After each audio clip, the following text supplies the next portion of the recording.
جس طرح انسانوں کو پیدا کیا، جنوں کو پیدا کیا، اسی طرح فرشتوں کو بھی پیدا کیا۔ کچھ لوگ جنوں کو بھی اسی طرح تعویل کرتے ہیں۔ سر سید کہتے ہیں کہ انسان کے اندر جو برائی کا مادہ ہے وہ شیاطین ہے، شیطان الگ سے کوئی مخلوق نہیں ہے۔ یہ ظاہر سی بات ہے کہ ناقابل قبول بات ہے، قرآن و حدیث سے صراحتاً ٹکرانے والی بات ہے۔ بہرحال اللہ تبارک و تعالیٰ نے صف باندھنے والے فرشتوں کی قسم کھائی۔ اس کی تائید اس حدیث سے بھی ہوتی ہے جس میں اللہ کے نبی جناب محمد رسول اللہ صلی اللہ علیہ وسلم نے فرمایا کہ نماز کے لیے تم ایسے ہی صف باندھ کر کھڑے ہوا کرو جس طرح فرشتے اللہ کے سامنے صف باندھ کر کھڑے ہوتے ہیں۔ اور پھر قیامت کے دن کا بھی نقشہ اللہ تبارک و تعالیٰ نے ذکر کیا، یوم یقوم الروح والملائکۃ صفا، ہاں کہ قیامت کے دن روح یعنی جبرائیل علیہ السلام اور دیگر فرشتے صف لگا کر کھڑے ہوئے ہوں گے۔ چنانچہ اللہ تعالیٰ نے قسم کھائی والصافات صفا، قسم ہے صف باندھنے والے فرشتوں کی، فالزاجرات زجرا، اور ڈانٹ ڈپٹ کرنے والے، خوب ڈانٹنے والے۔ زجرا جو تاکید کے ساتھ ہے اس لیے اس کا ترجمہ بہت زیادہ یا خوب کا معنی ہے۔ ڈانٹ ڈپٹ کس کو کرتے ہیں؟ یہ اللہ تبارک و تعالیٰ کے برے اور نافرمان بندوں کے تعلق سے فرشتوں کی جھڑکیاں، یا اہل جہنم میں جو وہ ڈانٹیں گے، یا پھر کچھ لوگوں نے کہا کہ بادلوں کو ہانک کر جہاں اللہ کا حکم ہوتا ہے یہ وہاں لے جاتے ہیں، گویا بادلوں کو ڈانٹتے ہیں، تو اس سے وہ فرشتے مراد ہے جو ڈانٹ ڈپٹ کرتے ہیں۔ فالتالیات، تلاوت کرنے والے، ذکر کی یعنی قرآن کی یا اللہ تبارک و تعالیٰ کی حمد و ثنا بیان کرتے ہوئے جو فرشتے نغمہ سنج ہوتے ہیں ذکر الہی کے ساتھ بندگی کرتے ہوئے اللہ کی، یہاں وہ فرشتے مراد ہیں۔ ان فرشتوں کی قسم کھا کر اللہ تبارک و تعالیٰ نے کہا ان الہکم لواحد۔ میں نے بعض تفاسیر کو ٹٹولا اور معنوی اعتبار سے ربط تلاش کرنے کی کوشش کی، مجھے تو نہیں ملا، لیکن واضح طور سے ربط معنی اللہ تبارک و تعالیٰ نے جو بھی قسم کھائی ہے، ہاں یہاں یہ مسئلہ ہم بار بار بیان کر چکے ہیں کہ اللہ اپنی مخلوق میں سے جس کی چاہے قسم کھا سکتا ہے، اس لیے کہ ساری چیزیں اللہ کی مخلوق ہے، اور اللہ تعالیٰ جس کی قسم کھاتا ہے گویا بعد کا جو مضمون ذکر ہو رہا ہے اس میں وہ چیز گواہ بنائی جاتی ہے۔ ہم اگر کسی کی قسم کھائیں غیر اللہ کی تو ایک تو وہ گواہ بنانا ہوا، اور دوم یہ کہ جس کی قسم کھائی جاتی ہے اس میں تعظیم مقصود ہوتی ہے۔ ظاہر سی بات ہے کہ بندوں کے لیے کسی غیر اللہ کی تعظیم اور اسے گواہ بنانا درست نہیں ہوگا، اس لیے کہ عالم الغیب و شہادہ ذات صرف اللہ کی ہے، ہر موقع پر ہر چیز میں گواہ صرف اللہ بن سکتا ہے۔ دوم یہ کہ تعظیم اس سے مراد ہوتی ہے قسم سے، تعظیم اگر کسی غیر اللہ کی جائے تو یہ شرک ہوگا۔ من حلف بغیر اللہ فقد اشرک، صحاف حدیث ہے، جس نے اللہ کے علاوہ کسی اور کی قسم کھائی اس نے شرک کیا۔ چنانچہ مخلوق کے لیے جائز نہیں کہ غیر اللہ کی قسم کھائے، اللہ اپنی مخلوق میں جس کی چاہے قسم کھا سکتا ہے۔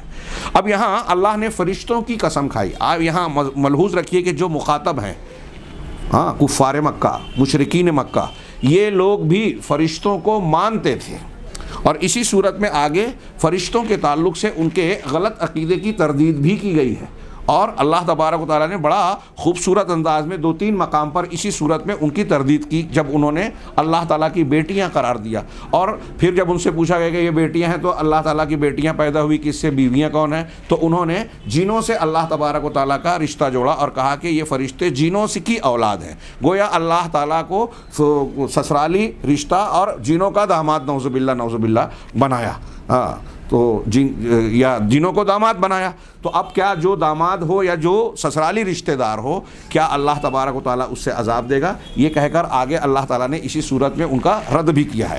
یہاں قابل ذکر بات یہ ہے، میں جو اس پہلے جملے کے بارے میں وضاحت کرنا چاہتا ہوں کہ اللہ نے فرشتوں کی قسم کھا کے یہ بات کہی کہ تمہارا معبود برحق ایک ہی ہے۔ اس کی مناسبت کیا ہے؟ آپ غور کیجئے کہ فرشتے اللہ کی ایک مخلوق ہیں اور بہت طاقتور مخلوق ہیں، اللہ تعالیٰ کے اولیاء اور مقرب بندے ہیں، اس کی صرف فرما برداری کرتے ہیں۔ ان کو اللہ تعالیٰ نے ایسی قوت و طاقت عطا کی ہے کہ ہم انسان ان کے مقابلے میں کوئی حیثیت نہیں رکھتے۔ ہاں آپ جانتے ہیں حضرت جبرائیل علیہ السلام کو اللہ تبارک و تعالیٰ نے حکم دیا، تو اس سورہ میں بھی ذکر ہے کہ قوم لوط کی پوری بستی سدوم کو آسمان کی طرف اٹھا کر پلٹ دیا۔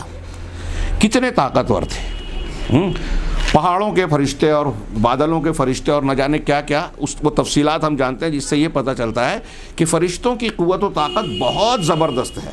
اتنی عظیم الشان مخلوق جو فرشتے ہیں اور اللہ کے اولیاء ہیں، یہ بھی اللہ کی مخلوق ہیں، اور ہمارے یہاں یا دنیا کے لوگوں کی گمراہی اس باب میں عقیدہ توحید کے باب میں یہ ہے کہ اگر کسی کو طاقتور دیکھتے ہیں یا کائنات میں کچھ کام کے کرنے والا حرکت کا سبب کی حیثیت سے دیکھتے ہیں تو اسی کی پوجا پاٹ اور عبادت کرنے لگتے ہیں. ہمارے یہاں ارد گرد میں ہم دیکھتے ہیں ہندو دھرم، یہاں نقصان جس سے پہنچے، جو سبب بنے، سب فائدے کا سبب بنے، اس کی پوجا پاٹ ہونے لگی. مسلمانوں میں جو مشرک ہیں، یہود و نصارہ میں جو شرک اور کفر آیا، اور دوسری قوموں میں وہ کہاں سے آیا؟ وہ یہ کہ اللہ کے کچھ نیک اور صالح بندوں کے تعلق سے غلو کیا اور انہیں ان کے بندگی کے دائرے سے نکال کر الوہیت کے درجے تک پہنچا دیا. حضرت عیسیٰ علیہ السلام کو نصارہ نے اللہ کا بیٹا کہہ دیا، نعوذ باللہ. اسی طرح عزیر علیہ السلام کو یہود نے کیا، اور پھر اپنے علماء اور رہبان کو ان کے مقام سے بڑھا کر مطاع اور مقتدی بنا دیا. اتخذوا احبارهم ورهبانهم اربابا من دون اللہ، کہ وہ شریعت ساز ہو گئے، جو حلال کہیں حلال، جو حرام کہیں حرام. تو گویا اللہ کے نیک بندوں کے تعلق سے عموماً غلط بدعقیدگی ہی شرک کا ذریعہ بنتی ہے، انہیں حد سے تجاوز کر دینا. یہ بتایا اللہ تبارک و تعالیٰ نے کہ تم جانتے ہو کہ فرشتے اللہ کے مخلوق ہیں، مقرب ہیں، اللہ کے اولیاء ہیں، لیکن اس کے باوجود فرشتوں کا وجود بھی اس بات کی گواہی دے رہا ہے کہ معبود برحق ایک ہے. اللہ کے اولیاء ضرور ہیں، لیکن اللہ تعالیٰ کے شریک کے کار نہیں ہیں. اللہ تعالیٰ کی الوہیت ربوبیت میں ان کی حصے داری نہیں ہے. یہاں یہ بات ذہن نشین رکھیں کہ ہم فرشتوں پر ایمان رکھتے ہیں، اللہ تعالیٰ کی یہ مخلوق ہیں. فرشتوں کو اللہ تعالیٰ نے مختلف کاموں پر مامور کر رکھا ہے. بادلوں کے فرشتے، موت کے فرشتے، کرامن کاتبین، عذاب دینے کے فرشتے، بارش برسانے کا فرشتہ، اور اس طرح کے متعدد فرشتوں کا تذکرہ ہے. کائنات کی جتنے بھی کام ہوتے ہیں، حرکات عالم جو بھی ہیں، اللہ نے فرشتوں کو الگ الگ کاموں پر مامور کر رکھا ہے، وہ سب فرشتوں کے سپرد ہے. لیکن اس کے باوجود دو باتیں ذہن نشین رکھنا چاہیے کہ ان کاموں کے لیے اللہ فرشتوں کا محتاج نہیں ہے، نمبر ایک. دوسرے یہ کہ فرشتے اللہ کے بل عباد مکرمون، اللہ کے معزز بندے ہیں اور اللہ کے حکم کی تابعداری کرتے ہیں. اللہ تبارک و تعالیٰ نے اگر بارش برسانے پر کچھ فرشتوں کو مامور کیا ہے تو اس کا یہ مطلب نہیں ہے کہ انہیں اس بات کا اختیار ہے کہ جب چاہیں بارش برسائیں، جہاں چاہیں بارش برسائیں اور جتنی چاہیں بارش برسائیں. یا ہم اور آپ یا مخلوق میں کوئی شخص جو ہے فرشتوں سے یہ دعا کرے کہ اے فلاں فرشتے، بادلوں کے مکلف یا معقل فرشتے، آپ بارش برسا دیجئے، ہمیں پانی کی ضرورت ہے. ہم ان سے نہیں مانگ سکتے. یہ نقطہ اور غور سے سمجھیے. تو ہمارے یہاں جو لوگ کہتے ہیں کہ بھائی فلاں بزرگ ہیں، اتنے پہنچے ہوئے ہیں، ان کی ایسی ایسی کرامات ہیں، ایسے ایسے جو ہے خرق عادت امور ان سے رونما ہوئے، اللہ تعالیٰ نے ان کو ایسا مقام عطا کیا، وہ اتنی فضیلت والے تھے، ایسے عمل والے تھے، وغیرہ وغیرہ. یہ کہنے کے بعد وہ یہ تصور کر لیتے ہیں کہ جب اتنے پہنچے ہوئے ہیں تو ان کو اللہ تعالیٰ کی ربوبیت اور کائنات کی کارسازی میں کچھ حصہ حاصل ہے. اللہ تعالیٰ کہہ رہا ہے کہ نہیں، فرشتوں کا وجود، ان کے معاملات بھی اس بات کے گواہ ہیں کہ اس کائنات کا معبود برحق ایک ہی ہے، عبادت کے لائق وہی ہے، پیدا اسی نے کیا، وہی سارا نظام چلاتا ہے. اور فرشتے اگرچہ مختلف کاموں پر مامور ہیں لیکن وہ اللہ کے بندے ہیں، اللہ تعالیٰ کے حکم کے پابند ہیں، اس کے مامور ہیں، اپنی مرضی سے کچھ نہیں کر سکتے. ان کو کائنات کے معاملات میں کوئی ذاتی اختیار حاصل نہیں ہے. بہت اچھی طریقے سے سمجھیں، توحید کی یہ بڑی شاندار دلیل ہے کہ اولیاء اللہ فرشتوں کا ذکر جیسے کیا، ویسے ہی دنیا میں انبیاء، صالحین اور نیک لوگ جو ہیں وہ بھی اللہ کے بندے ہی ہیں، اگرچہ اللہ نے ان کو بہت اونچا مقام عطا کر دیا ہو. تو یہ سورت کا آغاز تھا جس میں اللہ تعالیٰ نے مختلف فرشتوں کی جماعت کی قسم کے ذریعے سے اپنے معبود برحق تنہا اور وحدانیت کا توحید پر قسم کھائی. پھر اس کے بعد سورت کے جو اختتام کی آخر کی آیتیں، بالکل آخری آیت نہیں ہے، آخر آیت سے کچھ پہلے اللہ تبارک و تعالیٰ نے یہ بتایا کہ اللہ تعالیٰ کے اولیاء، اس کے دوست کو، ان کے دوستوں کو، فرشتوں کو، اور بعد میں اس کے رسولوں کا بھی ذکر ہے اگلی آیتوں میں، جو اللہ نے عزت اور مقام بلند سے نوازا ہے، وہ دراصل ان کی اطاعت اور ولایت کے وجہ سے کہ اللہ تعالیٰ کی شریعت کی پابندی کرتے ہیں، اس کے حکم کی بجا آوری کرتے ہیں اور اس کے دوستی اور ولایت کے حقوق پر پورا اترتے ہیں. جو لوگ اللہ تبارک و تعالیٰ کی شریعت کے پابند ہوتے ہیں، اللہ تعالیٰ انہیں عزت اور مقام بلند عطا کرتا ہے. یہ آخر میں اللہ تعالیٰ نے ذکر، شروع میں ان کی قسم کھائی اور کہا کہ تمہارا معبود ایک ہے، اور آخر میں یہ ذکر کیا کہ اللہ کے اولیاء اللہ کی اطاعت اور ولایت کی وجہ سے عزت پاتے ہیں۔ چنانچہ اللہ نے فرمایا اس سورت کے 165 اور 166 نمبر آیت میں کہ وَإِنَّا لَنَحْنُ الصَّافُّونَ وَإِنَّا لَنَحْنُ الْمُسَبِّحُونَ، ہم تو یقیناً بندگی الہی میں صف بستہ کھڑے ہیں۔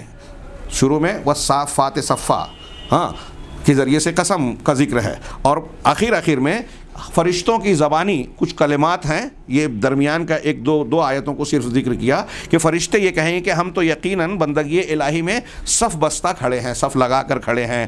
وَإِنَّا لَنَحْنُ الْمُسَبِّحُونَ، اور اس کی تسبیح اور اللہ کی پاکی بیان کر رہے ہیں۔ آگے اللہ تعالیٰ نے انہی آیات میں آگے کہا اِنَّهُمْ لَهُمُ الْمَنْصُورُونَ وَإِنَّ جُنْدُنَا لَهُمُ الْغَالِبُونَ، کہ یہی لوگ ہیں جن کی مدد کی جاتی ہے اور یقیناً ہمارا لشکر ہی غلبہ پانے والا ہے۔ یہ آیتیں آگے اللہ تعالیٰ نے بتایا، اور یہ بتایا کہ اللہ تعالیٰ یہ مقام بلند، عزت، مدد، تائید کنہیں دیتا ہے؟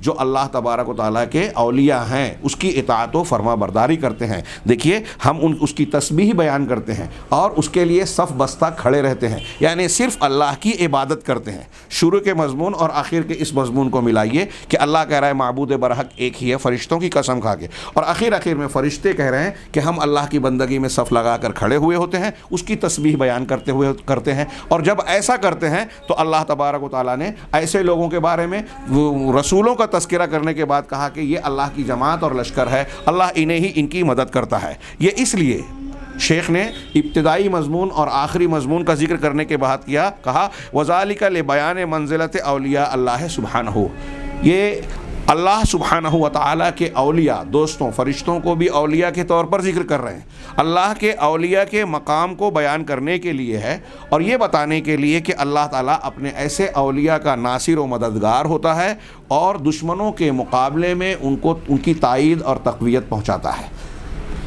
جو اللہ کی ولایت کو اوپر پورے اترتے ہیں، اللہ تبارک و تعالیٰ انہیں اپنے حفظ و امان میں لیتا ہے، اور دشمن کی چالیں اس کے خلاف کامیاب نہیں ہوتی۔ اللہ تعالیٰ اپنے بندوں کی، اپنے اولیاء کی حفاظت فرماتا ہے۔ یہ ابتدا کا انتہا سے، سورت کے ابتدائی حصے کا آخری حصے سے تعلق بتایا۔ اس کے بعد المحور الرئیسی للسورہ، اس سورت کا محور رئیسی، مرکزی عنوان یا مضمون کیا ہے؟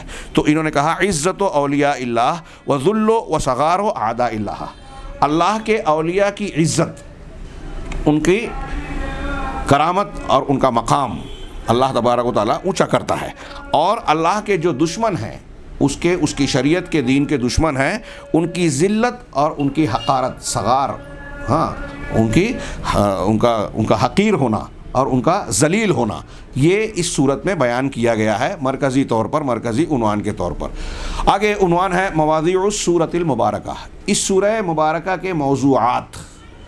ہم یہ بار بار دہراتے ہیں اس کتاب کے پر نظر ڈالنے کے وقت کہ اس کی پوری تفسیر ہم نہیں پڑھ رہے ہیں، قرآن پر تدبر کا طریقہ اور سرسری طور پر اس کی مختلف صورتوں پر نگاہ ڈال کر کس طریقے سے اس پر غور کیا جائے، یہ طریقہ ہم کو اس کے ذریعے سے حاصل کرنا مقصود ہے۔ چنانچہ اس سورہ مبارکہ کے مضامین، پہلا نمبر 1 مکانۃ اولیاء اللہ سبحانہ وانہ اقسم بہم، اللہ تبارک و تعالیٰ کے اولیاء کا مقام و مرتبہ، اور یہ کہ اللہ نے ان کی قسم کھائی۔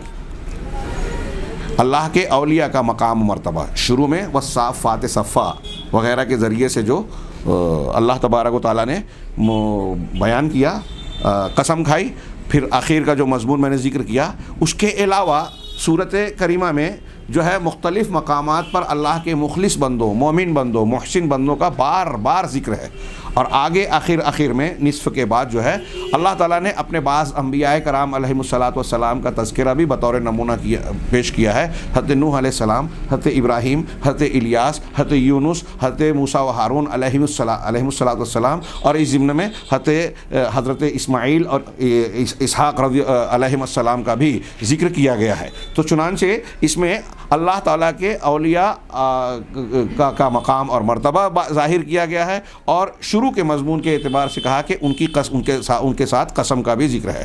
نمبر 2، اس صورت کے موضوعات میں نمبر 2 کا تذکرہ کر کے کہا اسباب و ہلاکت الکافرین، کافروں کی ہلاکت کے اسباب، کافروں کی ہلاکت کے اسباب کر کے انہوں نے کچھ آیتوں کے نمبر دیے اور پھر نیچے صرف نکات بیان کیے. ہاں آیت نمبر سب سے پہلے آیت نمبر 12 سے 17. ان آیتوں میں اللہ تبارک و تعالیٰ نے کفار کے اس بات کو کہ اللہ تعالیٰ دوبارہ زندہ کرے گا، حساب و کتاب لے گا، اس پر وہ تعجب کا اظہار کر رہے ہیں. ہاں تو اس پر اللہ تبارک و تعالیٰ نے ذکر کیا بل عجبت ویسخرون. ہاں کہ آپ کو ان کے انکار پر اور ان کے روش پر تعجب ہوتا ہے اور وہ مسخرہ پن کر رہے ہیں.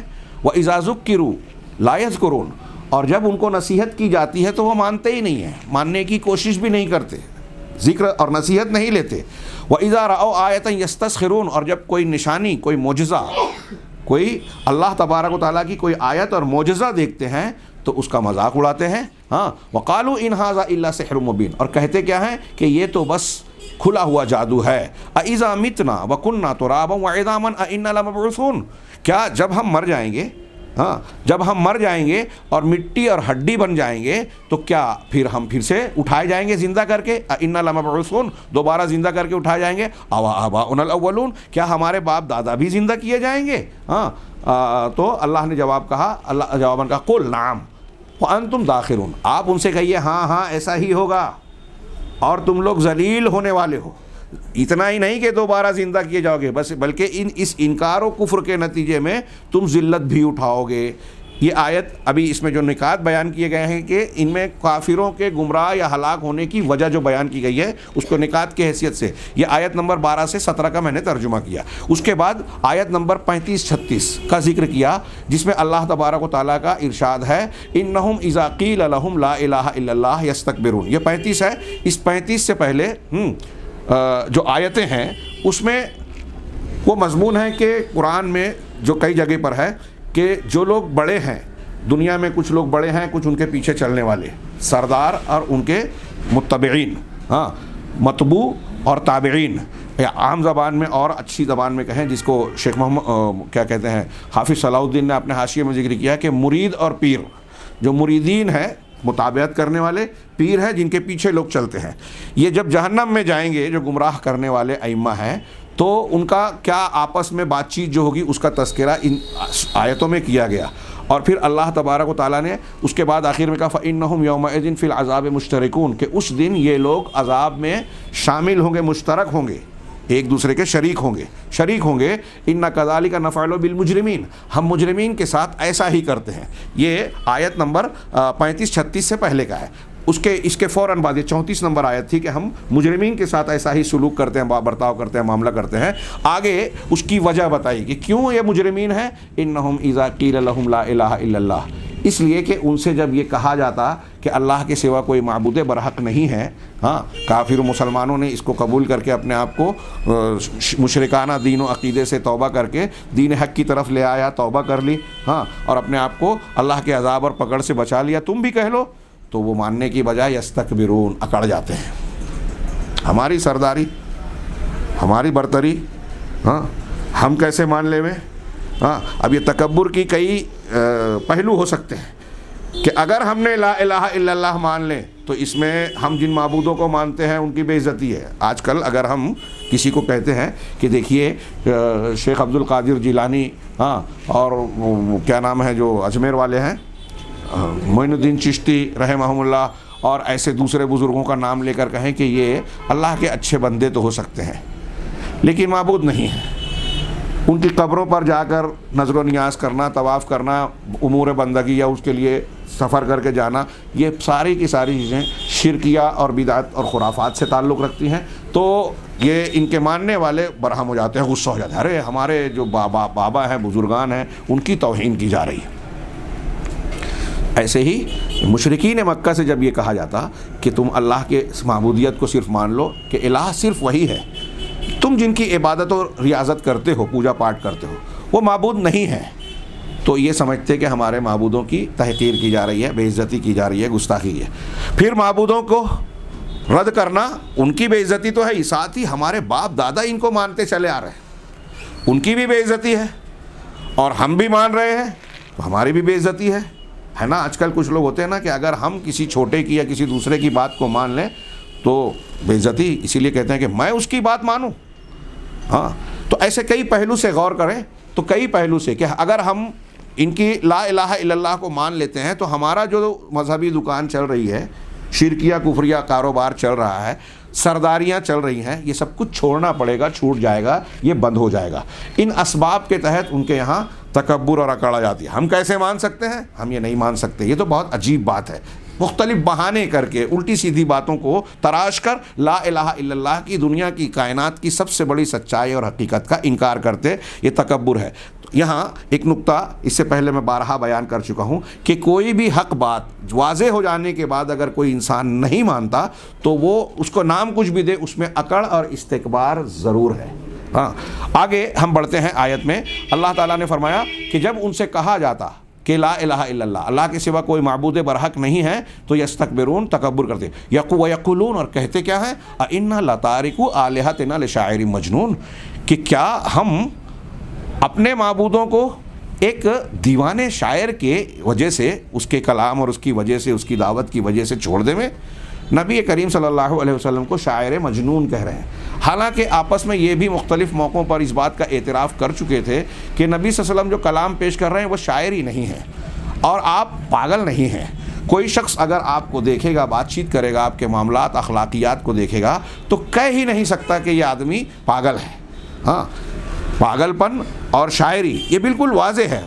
شاعر کے یہاں تخیل ہوتا ہے جس میں جھوٹ بھی ہوتا ہے، مبالغہ آرائیاں ہوتی ہیں، اور پھر شاعر کے اور اس کے کلام میں تضاد ہوتا ہے۔ ہاں، وہ قول فعل کا تضاد ہوتا ہے۔ شاعروں کا یہ عمومی معاملہ ہے۔ نبی صلی اللہ علیہ وسلم کے کلام جو پیش کر رہے ہیں، اللہ کا کلام، اس میں اعلیٰ تخیل تو ہے جو انسان کی زندگی بدلتا تھا، ہدایت دیتا ہے، اور اس کے اندر اور بھی خوفیاں ہیں۔ تو تخیلاتی اعتبار سے تھوڑی سی ایک مشابہت کہی جا سکتی ہے، لیکن بیسیوں پہلو ایسے ہیں جس سے یہ ظاہر ہوتا ہے کہ یہ شعر ہو ہی نہیں سکتا۔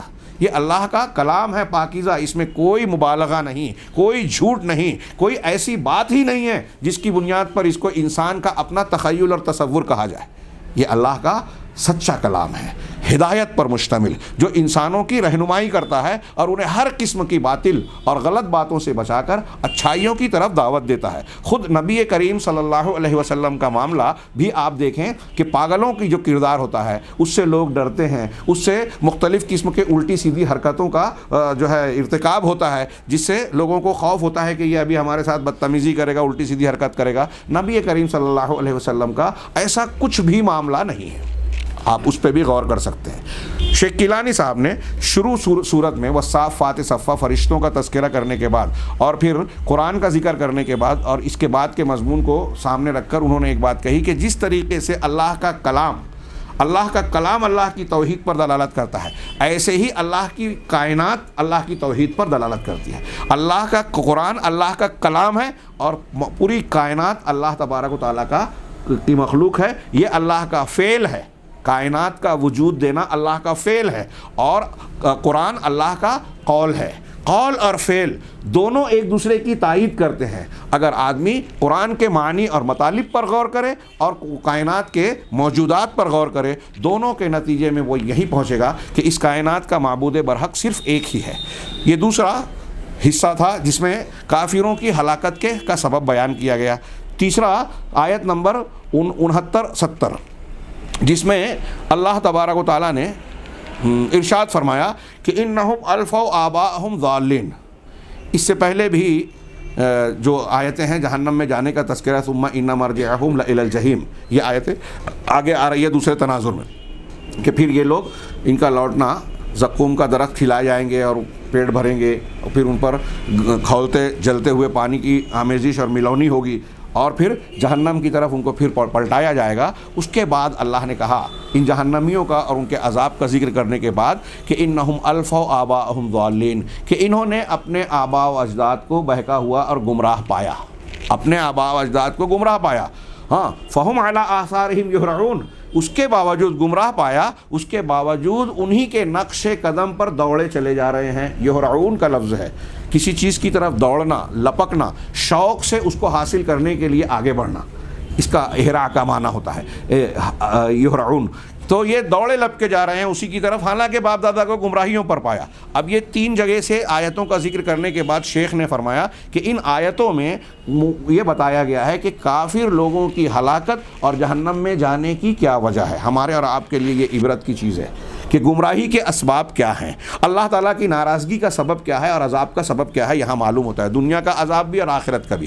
اور پھر اس نیچے ان آیتوں کا ذکر کر کے جو پوائنٹ دیا ہے کہ پہلی چیز السخریۃ بآیات اللہ، اللہ کی آیتوں کا مذاق اڑانا، اللہ کی آیتوں کا تمسخر، اب وہ معجزات ہوں، نشانیاں ہوں، یا قرآن کی آیتیں، کلام ہو یا اللہ کا فعل ہو جو اللہ تعالیٰ اپنے انبیاء پر معجزات کی شکل میں ظاہر کرتا ہے، اگر ان کا کوئی مذاق اڑاتا ہے، قرآن کا، حدیث کا، انبیاء کرام کا، ایمانیات کا، دینیات میں سے کسی چیز کا مذاق اڑاتا ہے تو یہ ہلاکت کا ذریعہ ہے، سبب ہے، یہ کفر ہے۔ ہاں، قرآن کی دلیل ہے، اس میں بتایا گیا بالکل پہلا بل عجیبت ویسخرون، اور پھر آگے وَإِذَا ذُكِّرُوا لَا يَذْكُرُونَ وَإِذَا رَأَوْا آیَةً يَسْتَسْخِرُونَ، کافروں کی یہ سرشت بتائی کہ اللہ کی آیتوں کا مذاق اڑاتے ہیں، تمسخر کرتے ہیں، لہٰذا ان کو ہلاکت کے لپیٹے میں آنا پڑا۔ ہاں، دوسری وجہ الاعراض عن النصیحہ، نصیحت اور خیر خواہی سے اعراض کرنا، منہ موڑنا۔ وَإِذَا ذُكِّرُوا لَا يَذْكُرُونَ، ابتدائی آیتوں میں جو ہم نے پڑھا تھا کہ جب ان کو نصیحت کی جاتی ہے، سمجھایا جاتا ہے تو مانتے ہی نہیں، ماننا چاہتے بھی نہیں۔ ہاں، یہ دوسری وجہ ہے ہلاکت کی۔ کیا ہمارے اندر یہ بات ہے کہ ہم کو جب نصیحت کی جاتی ہے، قرآن و حدیث بتایا جاتا ہے تو ہم مان لیتے ہیں؟ کتنے مسلمان آج ایسے ہیں کہ قرآن و حدیث سننے کے لیے تیار نہیں، سن لیتے ہیں تو ایک کان سے سن کے دوسرے کان سے اڑا دیتے ہیں، اور اگر سنتے بھی ہیں غور سے اس کو عزت کے ساتھ تو اس کو چومتے چاٹتے تو ضرور ہیں، مختلف قسم کے بدعتی کام ان قرآن کی آیتوں کے ساتھ تو ضرور کرتے ہیں، لیکن جو ان کا حق ہے وہ نہیں کرتے، بلکہ آگے کیا جو آ رہا ہے کہ باپ دادا کی سامنے، پیر صاحب کے سامنے، امام صاحب کے سامنے قرآن کی کھلی آیتوں اور اللہ کے رسول صلی اللہ علیہ وسلم کی احادیث کو رد کر دیتے ہیں، تعویل کرتے ہیں، منسوخ قرار دے دیتے ہیں۔ اس طریقے سے وہ مشرکین کا یہ رویہ کہ نصیحت سے اعراض کرنے کے عمل میں شامل ہو جاتے ہیں، اللہ ہمیں محفوظ رکھے۔ تیسری چیز جو بیان کی، ادعاء الاباطیل علی الرسالہ، رسالت کے خلاف کافروں کی گمراہی کا ایک سبب یہ ہے کہ رسالت جو ہے اللہ نے جو رسول بنا کر بھیجا، اس رسول اور اس کی تعلیمات کے خلاف باطل باتوں کو تراشنا، باطل باتوں کا دعویٰ کرنا۔ اب نبی کریم صلی اللہ علیہ وسلم کی بات کو نہیں ماننا ہے تو انہوں نے کیا کہا؟ شاعر مجنون۔ غور کیجئے، آج کے زمانے میں بہت اہم بات کہہ رہا ہوں، جیسے کفار و مشرکین کی یہ روش ہے، جب کسی سچی اور سچائی کو نہیں ماننا ہے، سچی بات کو، سچے انسان کی بات کو رد کرنا ہے، تو یہ عموماً کافروں، مشرکوں اور منکرین کا طریقہ اور ان کی روش رہی ہے۔ ہاں، ان کا یہ وتیرہ رہا ہے کہ وہ سچائی کو رد کرنے کے لیے یہ نہیں کہتے کہ یہ سچ ہے اور ہم نہیں مانیں گے۔ ظاہر سی بات ہے کہ سچ کہہ دیں گے تو ماننا پڑے گا، تو اب نہیں ماننا ہے تو سچ کو جھوٹ بولا جائے۔ چنانچہ اللہ کے رسول صلی اللہ علیہ وسلم کو قرآن کے بارے میں رد کرنے کے لیے اکٹھا کیا کہا کہ ایک شاعر مجنون، دیوانے شاعر کی وجہ سے ہم جو ہے اپنے باپ دادا کے طریقے کو چھوڑ دیں، ان کے دین سے ہٹ جائیں، نعوذ باللہ من ذالک۔ اللہ کے نبی صلی اللہ علیہ وسلم جو رحمت للعالمین، دنیا کے سب سے کامل انسان، سب سے جامع صفات کے حامل، پورے طریقے سے جس کو غیر مسلموں نے بھی اگر انصاف کے ساتھ پڑھا تو یہ گواہی دی کہ اتنا کامل، اتنا بہترین اور تاریخ انسانی پر مثبت انداز میں اتنا زیادہ اثر ڈالنے والا کوئی دوسرا شخص پیدا ہوا ہی نہیں، اور ہم جانتے ہیں کہ ہوگا بھی نہیں انشاءاللہ۔ ہاں، اللہ کے رسول کو رحمت للعالمین، اور جو بیان کیا گیا ہے، میں اگر اس طرف جاؤں تو لمبی بات ہو جائے گی، تو آپ کو شاعر مجنون کہہ رہے ہیں، یہ کھلی ہٹ دھرمی ہے، سچ کے انکار کی ایک روش ہے۔ تو جیسے کفار اور مشرکین کے ہلاکت کا یہ سبب ہے کہ اللہ کے رسول، اس کی رسالت اور تعلیمات پر باطل دعوے کرنا، باطل کا غلاف چڑھانا، ایسے ہی آج آپ دیکھ سکتے ہیں کہ کفار و مشرکین ایسے ہی قرآن سنت کی خالص تعلیمات کے تعلق سے الگ الگ قسم کے الزامات تراشتے ہیں. یہ تو دقیانوسی ہے، اس میں تو انتہا پسندی ہے، اس میں تو ایسا ہے، اس میں ویسا ہے. اور غیر مسلموں کے ساتھ ساتھ مسلمانوں میں بھی جو اہل بدعت ہیں، جو گمراہ فرقے ہیں، صراط مستقیم سے ہٹے ہوئے ہیں، وہ اس گروہ کو جو اہل الحدیث اہل السنہ والجماعہ اللہ کے نبی صلی اللہ علیہ وسلم اور صحابہ کرام کے طریقے پر عقیدتاً، منہجاً، معاملات، عبادات میں جو صحیح طریقہ آپ کا اختیار کرتے ہیں، ان کے تعلق سے مختلف قسم کی الزام تراشیاں کرتے ہیں کہ یہ حشویہ ہیں، یہ سطحیت والے ہیں، یہ جو ہے شدت پسند ہیں، یہ ایسے ہیں، یہ ویسے ہیں، 24 نمبر ہیں، وہابڑے ہیں، فلاں نہیں، معلوم نہیں کیا کیا جو ہے الٹی سیدھی باتیں کہتے ہیں. یہ حق کو نہ ماننے کا ایک طریقہ ہے جو کفار و مشرکین کا ہے، اور یہ گمراہی کا اور ہلاک ہونے کا سبب ہے. بہت اہم باتیں ہیں، میں اختصار کے ساتھ ہی بیان کر سکتا ہوں. اگلا نقطہ انہوں نے کہ انکار البعث، بعث یعنی قیامت کا دوبارہ زندہ کیے جانے کا انکار. اگلی آیتوں میں جو انہوں نے کہا کہ کیا جب ہم مر جائیں گے، مٹی اور ہڈی بن جائیں گے تو کیا پھر سے زندہ کیے جائیں گے؟ یہ تو بہت ہی ہم اور ہمارے باپ دادا کو پھر سے زندہ کیا جائے گا. یہ عقلی طور سے وہ کہتے تھے کہ بہت بعید بات ہے، تعجب کی بات ہے. تو یہ دوبارہ زندہ کیا جانا، یہاں دیکھیے کہ عقلیت پسندی 1400 سال پہلے واقعی اسے ایکسپلین کرنا سائنٹیفک انداز میں بہت مشکل کام تھا بظاہر. آج اگر کوئی کہتا ہے کہ سائنس سے قرآن حدیث ثابت کرو، بہت سی دلیلیں ہیں، بہت سی باتیں ہیں. اللہ تبارک و تعالیٰ نے 1400 سال پہلے اس زمانے کے اعتبار سے بھی قیامت کے واقع ہونے، دوبارہ زندہ کیا جانے کی بہترین دلیلیں بیان کی. پہلی دلیل ایک تو یہ کہ تم کو پہلی مرتبہ کچھ نہیں تھے، اللہ نے پیدا کر دیا. جس نے پہلی مرتبہ پیدا کیا دوبارہ جلانا اس کے لیے کیا مشکل ہے؟ ایک بات. پھر اس صورت میں بھی اور آگے بھی بیان کیا کہ جس نے اتنی بڑی بڑی کائنات کو، فرشتوں کو، آسمان و زمین کو پیدا کیا، مشرق و مغرب کو پیدا کیا، کیا اس کے لیے انسان کو پیدا کرنا یا دوبارہ زندہ کر دینا مشکل کام ہے؟ پھر قرآن نے یہ بھی کہا کہ دیکھو بارش، زمین مردہ ہو جاتی ہے خشکی اور گرمی کے موسم میں. اللہ تعالیٰ پانی برساتا ہے، زمین پھر سے زندہ ہو کر لہلہانے لگتی ہے. ایسے مختلف دلائل کے ذریعے سے اللہ تبارک و تعالیٰ کے اس زمانے کا انسان بھی معمولی سا غور و فکر کرے تو اسے یقین آ جائے کہ عقلی اعتبار سے بھی یہ بہت ممکن ہے. جس رب العالمین نے پہلی مرتبہ پیدا کیا اس کا دوبارہ زندہ کر دینا تو کوئی بعید بات نہیں ہے. اس میں اسی صورت میں اللہ تبارک و تعالیٰ نے انسان کو بتایا کہ اس کو لیس دار مٹی سے پیدا کیا، چکنی چپکنے والی، اور پھر اس کے بعد ان مراحل سے گزارا. تو اب جو ان مراحل سے گزار کر مٹی کو چلتا پھرتا وجود بنا سکتا ہے، کیا وہ دوبارہ اسی مٹی سے انسان کے اجزاء کو اکٹھا کر کے زندہ نہیں کر سکتا؟ آگے ایک اور انکار البعث. تو گویا یہ قیامت کا انکار بھی کافروں کی ہلاکت کا ایک سبب ہے. تیسری چیز، پانچویں چیز جو بیان کی ہلاکت کے سبب میں، التکبر، اکڑ، گھمنڈ. اور یہ بہت عام ہوتا ہے. میں نے ابھی بیان کیا کہ کوئی بھی حق بات کو جان کر اگر انکار کرتا ہے تو وہ کہیں نہ کہیں تکبر یا اکڑ بازی میں مبتلا ہے. ابلیس کا یہی معاملہ تھا. فرعونہ، قرآن نے مختلف مقامات پر کہا کہ کافروں نے اللہ کی آیتوں کا انکار کیا. کیا کس لیے انکار کیا؟ کہ ان کے پاس ان فی قلوبہم الا کبر ما ہم ببالغی، ان کے دلوں میں کبر اور تکبر تھا جس کو پہنچنے والے نہیں تھے. اللہ کے رسول صلی اللہ علیہ وسلم نے ایک شخص سے کہا کہ سیدھے ہاتھ سے کھاؤ، اس نے کہا نہیں کھا سکتا. اللہ کے رسول نے اسے بد دعا دے دی کہ تو نہ کھا سکے. صحیح مسلم کی حدیث ہے. سلمہ بن اکوع رضی اللہ تعالیٰ عنہ کہتے ہیں کہ قیامت مرنے تک اس کا سیدھا ہاتھ اس کے منہ تک نہیں اٹھا. اور وجہ بتائی کہ اللہ کے رسول نے بد دعا کیوں دی کہ اسے سیدھے اللہ کے رسول کی بات ماننے سے صرف تکبر نے روکا تھا. تو جو قرآن و حدیث کو بہت اہم ہے، یہ یہاں جو حاضرین ہیں یا میری آواز اگر کسی اور ذریعے سے لوگوں تک پہنچ رہی ہے تو غور کریں. آج مسلمانوں میں بہت بڑے طبقات مسلک کے نام پر، اپنے پیروں کی اتباع میں، تقلید میں، اپنے اماموں کی تقلید کے نام پر اللہ کے نبی صلی اللہ علیہ وسلم اور قرآن و حدیث کی ثابت شدہ چیزوں کو اگر رد کرتے ہیں کہ میرے امام صاحب اور میرے فلاں اور فلاں، یا میری سمجھ میں نہیں آتا، میری عقل میں نہیں آتا، تو یہ ان کے اندر تکبر ہے. چھوٹی موٹی بات نہیں ہے، یہ ابلیس کی روش ہے، مومن کی نہیں ہو سکتی. اگلی وجہ وصف النبی صلی اللہ علیہ وسلم بالجنون وانہ شاعر.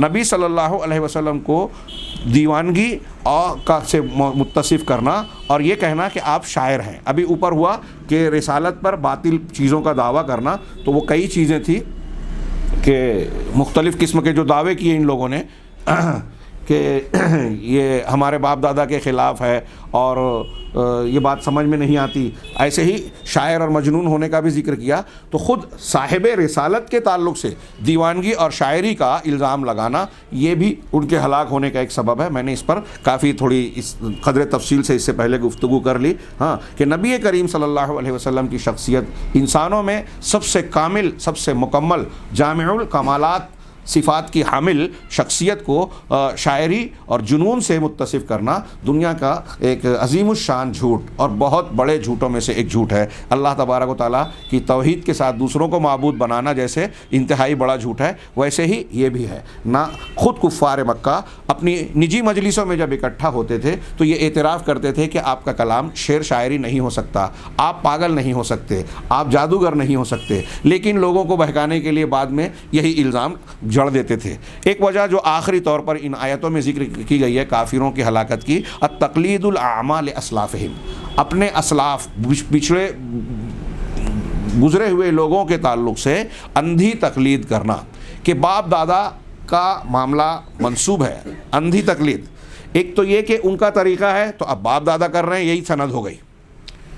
یہاں تو ایک اور بھی مسئلہ ہے کہ بہت ساری چیزیں باپ دادا یا بزرگوں کی طرف، صالحین کی طرف منسوب ہوتی ہیں اور یہ ثابت بھی نہیں ہوتا کہ واقعی یہ انہوں نے کہا۔ اب جیسے روافظ، قرامطہ، قادیانی، بہائی اور بہت سارے باطنی فرقے، ایسی بہت ساری چیزیں ائمہ سلف کی طرف، اہل بیت کی طرف منسوب کرتے ہیں جو حقیقت میں ثابت ہی نہیں ہے، بالکل جھوٹی نسبت ہے۔ تو ایک تو یہ کہ وہ نسبت ہی غلط ہے، ان کا قول ہے ہی نہیں اور کہا جا رہا ہے کہ یہ قول ہے، یہاں تک کہ اللہ کے رسول کی حدیث کے نام پر بہت ساری باتیں مشہور ہیں، جھوٹی حدیثیں۔ اور دوسرا یہ کہ اگر ثابت بھی ہو جائے کہ یہ بزرگوں کا طریقہ ہے، باپ دادا کی رسم و رواج ہے، ان کا دین ہے، اس کے سامنے ظاہر سی بات ہے کہ شرکیہ اور گمراہ والے جو مذاہب ہیں ان پر کوئی دلیل نہیں ہے۔ اس کے بالمقابل رسول جو تعلیم پیش کر رہے ہیں، اللہ تعالیٰ کا جو کلام جو باتیں پیش کر رہا ہے، وہ دلائل پر مشتمل بالکل واضح اور بین صریح طور پر ثابت شدہ حق ہے۔ اس ثابت شدہ حق کو چھوڑ کر محض یہ کہنا کہ باپ دادا سے چلا آ رہا ہے اس لیے ہم اسے نہیں چھوڑ سکتے، حق کو نہیں قبول کر سکتے، یہ گمراہی کی بہت بڑی وجہ ہے۔ اور عالمگیر سطح پر پوری انسانی تاریخ میں آپ دیکھیں گے تو لوگوں کے گمراہ ہونے کی، رسولوں کی سچی تعلیمات کو نہ ماننے کی جو بنیادی 3-4 وجوہات ہے، اس میں سے ایک یہ ہے باپ دادا کی اندھی تقلید۔ اب باپ دادا کی اندھی تقلید ہو یا پھر بزرگان، مشائخ، مرید، پیر صاحب اور امام صاحب اور ان کا نام لے کر قرآن و حدیث کی بات کو چھوڑے، آدمی کا طریقہ وہی ہے۔ علامہ ابن قیم رحمہ اللہ نے بیان کیا کہ یہ جو تقلید مسلمان کرتے ہیں ائمہ کرام کی، ان سے جب کہا جاتا ہے کہ آپ بھی وہی طریقہ اختیار کر رہے ہو جو کفار و مشرکین کہتے ہیں کہ کفار و مشرکین کے باپ دادا تو مشرک تھے، کافر تھے، وہ ان کی تقلید کر رہے تھے، ہم جن کی تقلید کر رہے ہیں وہ مومن ہیں، ائمہ کرام ہیں، امام حنیفہ، امام شافعی، وہ مشرک کافر بدعتی تھوڑی تھے۔ بات صحیح ہے۔ علامہ ابن قیم رحمہ اللہ نے اس کا جواب دیا کہ بات بالکل صحیح ہے کہ وہ مشرک کافر تھے، یہ جن کی تقلید کر رہے ہیں وہ مشرک کافر نہیں ہے، بلکہ ائمہ کرام قابل احترام ہے۔ لیکن انہوں نے کہا کہ اگرچہ ان کا موقف اور مسلک میں فرق ہے، مذہب میں فرق ہے، لیکن کفار مکہ کا جو طریقہ تھا، ان کا جو منہج تھا، وہی طریقہ اور منہج تمہارا بھی ہے۔ وہ بھی باپ دادا کا حوالہ دیتے تھے، تم بھی باپ دادا اور بزرگوں کا حوالہ دے رہے ہو، ائمہ کا حوالہ دے رہے ہو۔ اب ان کے یہاں اگر اجتہادی خطا ہوئی یا منسوب قول کی بنیاد پر آپ قرآن و حدیث کے خلاف جا رہے ہیں تو آپ کی گمراہی اسی درجے کی ہے جس درجے کی آپ کی تقلید ہے۔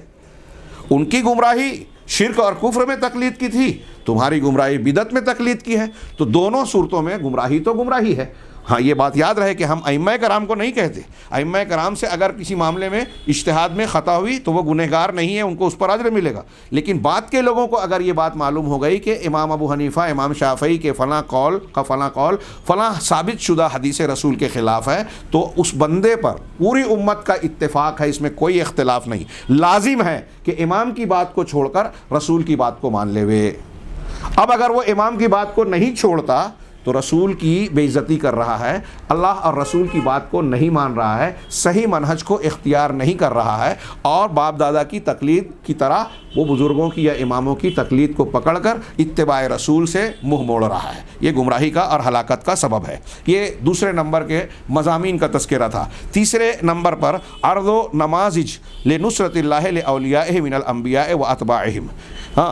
انہوں نے ایک جملہ کہا کہ اللہ تبارک و تعالیٰ نے انبیاء اور اپنے متبعین میں سے جو اس کے اولیاء گزرے ان کی مدد کے کچھ نمونے پیش کیے ہیں اس صورت میں، اور یہ لمبا مضمون ہے، آیت نمبر 75 سے لے کر 148 تک، آیت نمبر 75 سے لے کر 148 تک اس کی شروعات کی ہے حضرت نوح علیہ السلام کے قصے اور واقعے سے۔ اس کے بعد حضرت ابراہیم اور اسماعیل کا واقعہ بیان کیا، حضرت ابراہیم کی جو دعوت تھی، اپنی قوم سے مخاطب ہو کے ابتدا میں دعوت دی، ان کا رد کیا، پھر اس کے بعد وہ میلے میں جانے لگے، ستاروں کی طرف دیکھا، کہا میں بیمار ہوں، وہ چلے گئے تو بتوں کو توڑ دیا، پھر اس کے بعد آئے اور ان کو آگ میں ڈالنے کے لیے طے کیا، پھر اس کے بعد جو ہے حضرت ابراہیم علیہ السلام نے کہا کہ میں ہجرت کرنے والا ہوں، ہجرت کی، پھر اس کے بعد اسماعیل علیہ السلام کے ساتھ جب ولادت ہوئی تو ان کو جب دوڑنے دھوپنے کے لائق ہوئے تو کہا گیا کہ ان کو لے جا کے بے آب و گیاہ وادی میں چھوڑو، اور جب چلنے پھرنے کے لائق ہوئے تو کہا کہ ان کو جا کے ذبح کر دو۔ یہ پورا واقعہ اس کا ذکر کیا گیا جو ہم عام طور سے عید الاضحیٰ کے موقع پر تفصیل سے واقعات سنتے ہیں۔ حضرت ابراہیم علیہ السلام کے واقعے میں حضرت اسماعیل کا بھی ذکر ہے، پھر اس کے فوراً بعد حضرت اسحاق کا ذکر ہے کہ جب اللہ کے محبت میں خلت کا ثبوت دیتے ہوئے اللہ کے حکم کی پیروی کرتے ہوئے حضرت ابراہیم نے اپنے بیٹے کے گلے پہ چھری چلا دی اور چلی نہیں وہ، اور پھر اللہ نے اس کو ایک سنت جاریہ بنا دیا قیامت تک کے مسلمانوں کے لیے۔ تو پھر اس کے بعد اللہ نے اسحاق کی پیشین گوئی کی، اور پھر اسحاق کے بعد انبیاء کی اولاد۔ یہ اللہ تبارک و تعالیٰ نے اپنے اولیاء کا نمونہ پیش کیا کہ حضرت نوح علیہ السلام کا ذکر دیکھیے، دنیا میں جتنی بھی قومیں، یہاں تک کہ آج ہندو قوم بھی ہے، وہ بھی حضرت نوح علیہ السلام کا ذکر کرتی ہے، چاہے دوسرے نام سے۔ مشرکین مکہ ہوں، دوسروں سب مانتے ہیں کہ آدم ثانی نوح علیہ السلام کو کہتے ہیں۔ ان کے 3 بیٹے اور جو لوگ ان کے ساتھ کشتی پر سوار ہو کے طوفان نوح میں بچ گئے، انہی کی نسلیں چلی اور دنیا آباد ہوئی۔ اس اعتبار سے ان کو آدم ثانی کہا جاتا ہے اور سارے لوگ ان کا احترام کرتے ہیں۔ پھر حضرت ابراہیم علیہ السلام، حضرت اسماعیل و اسحاق علیہ السلام کا تذکرہ ہوا۔ پھر ان کے بعد جو ہے اس سورہ مبارکہ میں موسیٰ اور ہارون علیہ السلام کا ذکر ہے، ان کا واقعہ تذکرہ، ان کی دعوت کا ذکر ہے جو قرآن میں مختلف مقامات پر تفصیل سے ہے۔ پھر یہاں اس صورت میں حضرت الیاس علیہ السلام کا ذکر ہے۔ الیاس اور الیاسین دونوں ایک ہی شخصیت کو کہا جاتا ہے۔ یہ حضرت الیاس علیہ السلام کا دور، بعض علماء نے کہا کہ یہ 900 قبل مسیح کا زمانہ تھا۔ یہ ہارون علیہ السلام کی نسل میں بنی اسرائیلی نبی تھے، اور شام، فلسطین جو آج کہلاتا ہے، شام کا ہی حصہ تھا پہلے۔ کچھ لوگ شام لکھتے ہیں، کچھ لوگ فلسطین۔ شام کے ایک علاقے، ایک شہر میں ان کو بھیجا گیا تھا جسے بالا بک کہا جاتا تھا۔ بعد میں شیخ حافظ صلاح الدین نے کہا کہ اسی کو سامرا کا نام دیا گیا۔ بال یہ کہتے ہیں آقا، سرپرست، خاوند، عربی میں اس کا کئی نام ہوتا ہے۔ قرآن مجید میں بال شوہر، خاوند کے معنی میں استعمال ہوا ہے، اور کہتے ہیں کہ الیاس علیہ السلام کو جس قوم کی طرف بھیجا گیا تھا وہ بالا بک کی قوم، وہ بال نامی بت کی پوجا کرتے تھے، اور کچھ لوگوں نے کہا کہ یہ ایک دیوی تھی۔ تو اللہ تبارک و تعالیٰ حضرت الیاس علیہ السلام نے جا کر ان کی اس شرک کا اور ان کے اس حق کی مخالفت کا رد کیا اور توحید کی تعلیم دی۔ بہت کم لوگ ایمان لائے، باقی کو جو نہیں لائے ان کو ہلاک کیا گیا۔ اس کا تذکرہ اس سورہ مبارکہ میں کیا گیا۔ پھر ان کے بعد سورہ حضرت لوط علیہ السلام کا ذکر ہے، جن کے اندر عقیدے کی خرابی کے ساتھ ساتھ جو ہے لواطت کا معاملہ بھی پیدا ہوا، اور پھر ان پر 3 قسم کا عذاب آیا۔ تفصیلات اس سے پہلے گزر چکی اور آپ جانتے ہیں۔ پھر اس کے بعد حضرت یونس علیہ السلام کا تذکرہ کیا گیا، سورہ یونس میں ان کا ذکر کیا گیا۔ یہ عراق کے شہر نینوا میں بھیجے گئے تھے، ان کا تذکرہ ہے۔ اس طریقے سے مختلف انبیاء کرام علیہ السلام کا بطور نمونہ تذکرہ کیا گیا۔ میں آگے بڑھتا ہوں۔ نمبر 4 کے تحت انہوں نے اس صورت کے موضوعات میں ذکر کیا صفاحت و قلت عقل المشرکین، مشرکوں کی بے وقوفی اور ان کی عقل کی کمی، ان کی حماقتوں کا تذکرہ آیت نمبر 151 اور 153 میں کیا گیا۔ وہ کیا ہے؟ فرشتوں کے تعلق سے انہوں نے کہا کہ یہ اللہ کی بیٹیاں ہیں. کتنی بیوقوفانہ اور احمقانہ بات ہے کئی اعتبار سے. انہوں نے کہا اللہ نے فرمایا ام خلقنا الملائکۃ اناسا وہم شاہدون، کیا ہم نے فرشتوں کو عورت مؤنث بنا کر پیدا کیا تو یہ اس وقت موجود تھے. ہاں الا انہم من افکہم لیقولون، سن لو یہ بات جو کہہ رہے ہیں وہ اپنے افک اور بہتان تراشی کی بنیاد پر کہہ رہے ہیں، اپنی طرف سے گڑھ کے کہہ رہے ہیں. کیا کہہ رہے ہیں؟ ولد اللہ، اللہ کی اولاد ہے. وانہم لکاذبون، اور یقیناً یہ جھوٹے ہیں. اللہ نے ان کے بات کو رد کرتے ہوئے کہا کہ استفل بنات علی البنین. ہاں کیا اللہ تبارک و تعالیٰ نے بیٹوں کے مقابلے میں بیٹیوں کو منتخب کیا؟ ہاں کیا یہ ہو سکتا ہے؟ یہ ان کی عقل کی صفاحت اور بیوقوفانہ بات ہے. اسی طریقے سے آیت نمبر 158 میں اللہ تبارک و تعالیٰ نے، جو میں نے ابھی شروع میں ذکر کیا تھا کہ یہ کہتے تھے کہ یہ فرشتے اللہ کی بیٹیاں ہیں، تو اب ان سے پوچھا تھا بیٹیاں پیدا ہوئی تو بیوی کون ہے؟ تو جنوں کو سسرالی رشتہ دار بناتے ہیں. نعوذ باللہ من ذالک، اللہ تعالیٰ ان سے بلند ہے. اللہ نے ان کا ذکر کرتے ہوئے کہا کہ وجعلوا بینہ وبین الجنۃ نسبا، کہ ان مشرکین نے اللہ کے درمیان اور جنوں کے درمیان نسب رشتہ داری قرار دی، سسرالی رشتہ دار بنا دیا. نعوذ باللہ. ہاں وَلَقَدْ عَلِمَتِ الْجِنَّةُ جِنَّةُ إِنَّهُمْ لَمُحْضَرُونَ، حالانکہ جن اچھی طرح جانتے ہیں کہ انہیں بھی مجرمین کی طرح حاضر کیا جائے گا، انہیں بھی عذاب میں پیش کیا جائے گا، پکڑا جائے گا. اب اگر کوئی سسرالی اور دامادی رشتہ دار ہو تو کیا اس کو کوئی عذاب دے گا، اس کی پکڑ کرے گا؟ اللہ تعالیٰ نے ان کا رد کر دے کہا کہ خود غور کرو کہ جینوں کو یہ بات معلوم ہے اور اللہ تعالیٰ نے جینوں کو ایک مخلوق کے طور پر پیدا کیا، تو اللہ تعالیٰ کے وہ رشتہ دار کیسے ہو سکتے ہیں تمہارے درمیان جس طرح کے رشتے قائم ہوتے ہیں. یہ مشرکین نے یہ ساری باتیں اپنی حماقت اور صفاحت کی بنیاد پر کہی. نمبر 5، پانچویں نمبر پر جو اس صورت کے موضوع کا ذکر کیا، بیان ما اعدہ اللہ تعالی للکافرین، اس بات کا بیان کہ اللہ تعالیٰ نے کافروں کے لیے کیا کچھ عذاب قائم کر رکھا ہے. آیت نمبر 62 سے 68 تک اللہ تعالیٰ نے ارشاد فرمایا اذالک خیر نزلا ام شجرۃ الزقوم، کہ کیا یہ مہمانی کے اعتبار سے یہ زیادہ بہتر ہے؟ ان آیتوں سے پہلے جنت اور جنت کی نعمتوں کا ذکر ہے، تو اللہ نے کہا کہ یہ جو جنتیوں کا ذکر ہے، حور عین، بڑی بڑی موٹی موٹی آنکھوں والی، صاف شفاف گورے رنگ کی گوری چٹی اور خوبصورت لڑکیاں، اور مختلف فواکہ اور میوے جات پر مشتمل غذائیں، اور پھر اور بھی چیزوں کا ذکر کرنے کے بعد اللہ نے کہا کہ یہ چیزیں زیادہ مہمانی کے اعتبار سے بہتر ہیں ام شجرۃ الزقوم، یا زقوم کا درخت، تزقم سے بنا ہے یہ، جس میں بدبو اور کراہت کا معنی، بہت زیادہ بدبو. زقوم ایک درخت ہے جو جہنم میں ہوگا. بعض علماء نے کہا کہ یہ عرب لوگ دنیا میں جس کو ہم اردو میں تھوہڑ یا سینڈ کہتے ہیں، اسی درخت کو کہتے ہیں. یہ انتہائی کڑوا اور بدبودار ہوتا ہے. عرب اسے جانتے تھے اور اس کی لذت سے بھی ایک طریقے سے واقف تھے کہ یہ بہت کڑوا ہوتا ہے، منہ میں آدمی رکھ نہیں سکتا. کچھ لوگ کہتے ہیں کہ یہ دنیا کا نہیں، آخرت کا جہنم کا ایک درخت ہوگا، جس کا ذکر کیا گیا ہے. ہم اس کو نہیں جانتے، لیکن اہل علم نے کہا کہ پہلا یہ قول زیادہ قابل قبول ہے، کیونکہ اللہ تبارک و تعالیٰ نے جیسے پھلوں کا جنت کے ذکر کیا جس کو ہم جانتے ہیں انہی ناموں سے، اگرچہ ان کی لذت، ان کی حقیقت ہم نہیں جانتے، نہ دیکھا، نہ سنا، نہ سمجھا، لیکن اس کا نام وہی لیا. ایسے ہی جہنم کے درختوں میں بھی اللہ تعالیٰ نے قریب تر یا ویسے ہی درخت کا نام لیا جسے لوگ جانتے تھے، عرب لوگ جانتے تھے. تو اللہ نے پوچھا کہ سوال کیا کہ کیا یہ مہمانی کے لیے بہتر ہے یا زقوم کا درخت؟ انا جعلناها فتنة للظالمین، ہم نے اس درخت کو ظالموں کے لیے آزمائش بنا دیا. ظالموں کے لیے آزمائش، یہ درخت کیسے ہے؟ آج کل جیسے بہت عقل والے ہوتے ہیں نا، یہ عرب والوں نے جب قرآن میں ان شجرۃ الزقوم طعام الاثیم اور اس طرح کی آیتیں قرآن میں نازل ہوئی تو کفار مکہ نے اس کا مذاق اڑایا کہ ارے ایک درخت جہنم کی آگ کو اتنا شدید بتاتے ہیں محمد صلی اللہ علیہ وسلم اور ان کا اللہ کا کلام قرآن کہ اتنی بھیانک آگ ہوگی، تو ایسی بھیانک آگ میں درخت کہاں سے اگے گا؟ کوئی جھاڑ درخت ہوگا تو جل جانا چاہیے نا. حالانکہ سوچ نہیں رہے کہ جہنم میں خود جلتے رہیں گے، موت نہیں آئے گی، ختم نہیں ہوں گے، کولا نہیں بنیں گے، نئی چمڑیاں، نئی کھالیں پیدا ہو جائے گی. تو یہ آزمائش بن گئی، تو عقل میں نہیں آ رہی ہے بات، اس لیے اس کا مذاق اڑایا، اس کا رد کیا. ایسے ہی بہت سارے لوگ آج کل ہمارے ہاں قرآن حدیث کے مضامین پر یہ بات سمجھ میں نہیں آتی. تو اللہ تعالیٰ نے کہا کہ ہم نے زقوم کے درخت کو بھی ظالموں کے لیے آزمائش بنا دیا. تو کہا آگے اللہ نے فرمایا انہا شجرۃ تخرج فی اصل الجحیم، یہ زقوم کا درخت ایسا ہے، زقوم ایک درخت ہے جو جہنم کی تہ سے، اس کے بالکل اصل سے، اس کی جڑ سے نکلے گا، طلعھا کأنہ رؤوس الشیاطین، اس کے خوشے شگوفے ایسے ہوں گے گویا کہ شیاطین کے سر۔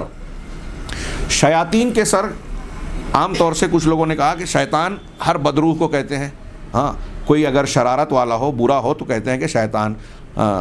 کتے کو بھی کہا کہ الکلب الاسود شیطان، قرآن مسلم شریف کی حدیث میں کہ کالا کتا شیطان ہے، اس لیے کہ اس میں شر زیادہ ہوتا ہے۔ تو جس کے اندر شر ہوتا ہے، جنوں میں بھی جو برے ہوتے ہیں، شرارت والے ہوتے ہیں، ستانے والے ہوتے ہیں، ایذا پہنچانے والے ہوتے ہیں، ان کو شیاطین کہا گیا۔ ایسے ہی انسانوں میں بھی کہا جاتا ہے۔ تو ایک تو یہ کہ بدی کے لیے یہ بات معروف ہے۔ ایسے ہی ہم لوگ اچھائی اور برائی کے طور پر کچھ تصوراتی طور پر کہتے ہیں، جیسے کہتے ہیں کہ وہ اتنی خوبصورت ہے فلاں لڑکی کے جیسے حور پری۔ اب پری کو کسی نے دیکھا یا کوئی وجود ہے؟ نہیں ہے۔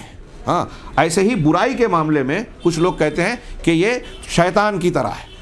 تو شیاطین برائی، خباثت اور گندگی کے اعتبار سے کہا گیا کہ ان کے سر۔ علامہ شیخ کیلانی نے اس میں یہ بھی بیان کیا کہ سانپ کو بھی شیطان کہا گیا، تو ممکن ہے کہ یہاں تشبیہ دی گئی ہے کہ جس طرح شیطان سانپوں کا سر ہوتا ہے ویسا ہو، لیکن جو عمومی معنی ہے شر، فساد اور خباثت والا، وہ بات واضح طور سے۔ تو اللہ تعالیٰ نے کہا کہ یہ جو اس کے شگوفے ہوں گے، یہ خوشے ہوں گے زقوم کے درخت کے، یہ شیاطین کے سر کی طرح ہوں گے۔ فَإِنَّهُمْ لَآكِلُونَ مِنْهَا، تو یہ جہنمی جو جہنم میں ڈالے جائیں گے، اس جہنم کے اس درخت سے کھانے والے ہوں گے۔ فَمَالِئُونَ مِنْهَا الْبُطُونَ، اور اسی سے اپنے پیٹ بھرنے والے ہوں گے۔ ثُمَّ إِنَّ لَهُمْ عَلَيْهَا لَشَوْبًا مِّنْ حَمِيمٍ، پھر اتنا ہی نہیں کہ وہ زقوم کا درخت کھائیں گے جو انتہائی کریہ اور کڑوا ہوگا، بدمزہ ہوگا، بدبودار ہوگا، بلکہ اس پر ان کو انتہائی کھولتے اور جلتے جلتے پانی کی آمیزش، ملونی بھی ہوگی۔ کچھ بعض لوگوں نے ترجمے میں پیپ ملا ہوا بھی کیا۔ حمیم کہتے ہیں انتہائی کھولتا ہوا، لشوبن ملونی، ملاوٹ۔ جو جہنمیوں کے زخموں سے نکل کر پیپ اور خون کا مادہ نکلے گا، اس کو بھی کچھ لوگوں نے شامل کیا۔ یہاں اگر نہ بھی مانے تو دوسری آیتوں میں اس کا ذکر ہے۔ تو اس کھولتے ہوئے گرم پانی کی آمیزش بھی اس پر کی جائے گی۔ ثم ان مرجعهم الى الجحیم، پھر ان کو دوبارہ جہنم کے بیچ گھنے حصے میں دھکیل دیا جائے گا۔ اس آیت کی تشریح میں کہ پھر سے جہنم میں واپس پلٹایا جائے گا کی تشریح میں کیلانی صاحب کہتے ہیں کہ اس سے ایسا لگتا ہے کہ جہنم ہی کے کچھ حصے میں تھوہڑ اور زقوم کے درختوں کی کثرت ہوگی۔ جب انہیں بھوک لگے گی تو کھانے کے لیے اس حصے پہ لایا جائے گا، اور پھر جب یہ کھانا زقوم زبردستی اپنے پیٹ میں ٹھوسیں گے، کھائیں گے کراہت بدبو کے باوجود، تو پھر پلٹ کر ان کو ان کے مقام پر جو جہنم میں ہوگا واپس لایا جائے گا۔ ہاں مواضیع السورہ، سورت کے موضوعات میں آخری موضوع کا ذکر کیا، وعد اللہ الازلی لاولیاء المؤمنین بالنصر والغلبہ، اللہ تعالیٰ کا ایک ازلی وعدہ اپنے اولیاء سے کہ اللہ تعالیٰ ان کی مدد کرے گا اور انہی کو غلبہ دے گا۔ یہ اللہ تعالیٰ کا دائمی اور ازلی وعدہ ہے۔ اچھی طریقے سے ہمارے اور آپ کے لیے تسلی کا سامان، مسلمان مارے کوٹے جا رہے ہیں، لیکن اللہ کا دائمی وعدہ ہے کہ اگر اللہ کے اولیاء اس کی ولایت کے حق کو ادا کریں گے تو اللہ ان کی مدد کرے گا، اور اللہ کے اولیاء اور دوستوں کو ہی دنیا میں آخرت میں غلبہ ملے گا۔ ہاں چنانچہ آیت نمبر 171 سے 182 میں اللہ تعالیٰ نے فرمایا، لمبی آیتیں ہیں، وَلَقَدْ سَبَقَتْ كَلِمَتُنَا لِعِبَادِنَا الْمُرْسَلِينَ، کہ ہمارے رسول بندوں کے تعلق سے ہمارا یہ کلمہ، یہ قول طے ہو چکا، یہ بات طے ہو چکی کہ انہم لہم المنصورون، کہ یہی مدد دیے جائیں گے، ان کی اللہ تعالیٰ کی طرف سے مدد ہوگی۔ وَإِنَّ جُنْدَنَا لَهُمُ الْغَالِبُونَ، اور ہمارا لشکر ہی غلبہ پانے والا ہوگا۔ فَتَوَلَّ عَنْهُمْ حَتَّىٰ حِينٍ، اللہ کے رسول سے کہا کہ ان سے آپ منہ موڑ لیجئے ایک مدت تک، ان کو چھوڑ دیجئے، مخالفت کر رہے ہیں۔ وَأَبْصِرْهُمْ فَسَوْفَ يُبْصِرُونَ، اور ان کو دیکھتے رہیے، عنقریب وہ بھی دیکھ لیں گے۔ اور اس کے بعد جو ہے اللہ تعالیٰ نے اگلی آیتوں میں آخر تک ان کے انجام کا تذکرہ کیا، اور پھر مومنوں کو حمد اور تسبیح کی تلقین فرمائی۔ یہ سورت کے مضامین کے تعلق سے اتنی باتوں کا ذکر کیا۔ تھوڑی سی بات اختصار کے ساتھ ہی ہے، تھوڑا معاملہ باقی ہے۔ فوائد و لطائف حول السورۃ المبارکہ، اس سورہ مبارکہ کے فوائد اور لطائف۔ نمبر 1 کہ یہ او کا لفظ جو ہے، یا ہم ترجمہ کرتے ہیں، یہ کبھی کبھی بلکہ کے معنی میں عربی زبان میں آتا ہے، جیسا کہ اللہ تبارک و تعالیٰ نے اس صورت میں ایک جگہ اللہ نے ارشاد فرمایا، حضرت یونس علیہ السلام کو جس قوم کی طرف بھیجا گیا نینوہ میں، تو اس میں ذکر کیا اللہ نے، وَأَرْسَلْنَاهُ إِلَىٰ مِئَةِ أَلْفٍ أَوْ يَزِيدُونَ، کہ ہم نے یونس کو بھیجا 1,00,000 لوگوں کی طرف، یا اس سے زیادہ، یہ یا کا جو ترجمہ ہے یہاں صحیح نہیں ہے.